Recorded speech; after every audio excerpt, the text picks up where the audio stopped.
So I'm giving a very brief, sort of condensed version of what I was going to talk about in class today.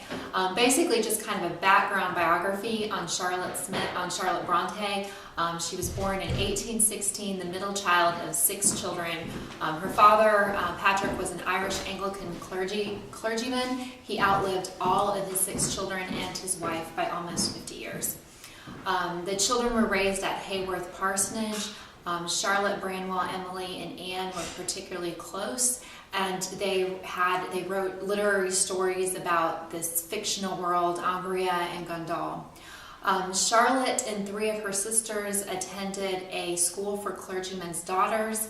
There were very poor conditions. 2 of her sisters died of lung disease, probably tuberculosis. While at the school, Patrick Bronte, her father, actually brought Charlotte and Anne home.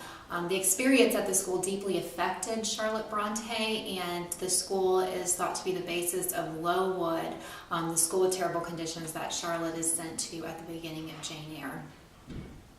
Charlotte, like her sister Anne, worked as a governess, and also like Anne, her governess experiences with very bad children affected and influenced some of her writing. We see some very bad children as evidenced by John Reed at the beginning of Jane Eyre throwing the book at her. So there's lots of bad children's stories in both of the sisters' works from their governess days. In 1842, in her mid-20s, Charlotte had an experience that affected her greatly. She traveled to Brussels to work at a boarding school run by Constantine Hedger, where she taught English. Her sister Emily was actually there the first time she was in Brussels teaching music. She returned briefly after the death of her aunt, and then Charlotte went back alone to continue teaching at the school. She developed an infatuation with the married Hedger. The infatuation inspired a series of very intense letters to him after she returned to England. We know that although Anglican, she was so distraught by her feelings that she went to Catholic confessional at least once. Her feelings for Hedger were likely one-sided. We do know that he tore up the letters into little pieces, but then oddly his jealous wife pieced them back together and gave them to their son, so we still have them. Scholars debate, though, how much of the infatuation was actually romantic and how much was intellectual, but we do know that the experience affected her enough that it inspired the main male characters for both Villette and the professor. She wrote the professor was actually her first story, even though Charlotte struggled to publish it. And then writing under the male name Currer Bell, she wrote Jane Eyre. This work is what she's most known for, but the writing was considered shocking for the character Jane Eyre's frank expressions about freedom, female autonomy, and sexual desire. Charlotte Bronte was the only one of her sisters, even though Emily and Anne were both novelists. She was the only one of her sisters to enjoy the London literary social circles. She befriended several authors, including William Thackeray, the author of Vanity Fair, Harriet Martineau, and Elizabeth Gaskell. She didn't marry until her late 30s. She put off marrying largely because she was taking care of her aging father, and then she died shortly after her marriage, probably in the early stages of pregnancy. Just one other comment apart from the biography, some comments that I have to make have to do with the essay that hopefully you read, Poor Miss Bronte. Many of the Victorians didn't know how to take Jane Eyre when it came out, even though it was widely popular, especially once the reading public found out that it was written by a woman. They were uneasy about this.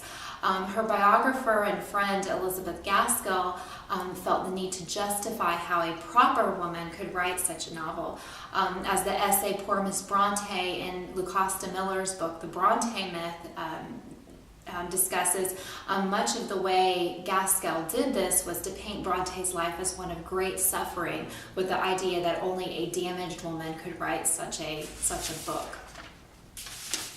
To a large extent, according to Miller, Gaskell's biography worked, and she claims that we have this continuing myth that Charlotte Bronte just had this life of suffering, and that's what that can account for the content of her work. In fact, the Victorian writer Charles Kingsley wrote to Gaskell after reading Charlotte Bronte's biography. He said, "I confess that the book has made me ashamed of myself. I had given up the writer in her books with the notion that she was a person who liked coarseness.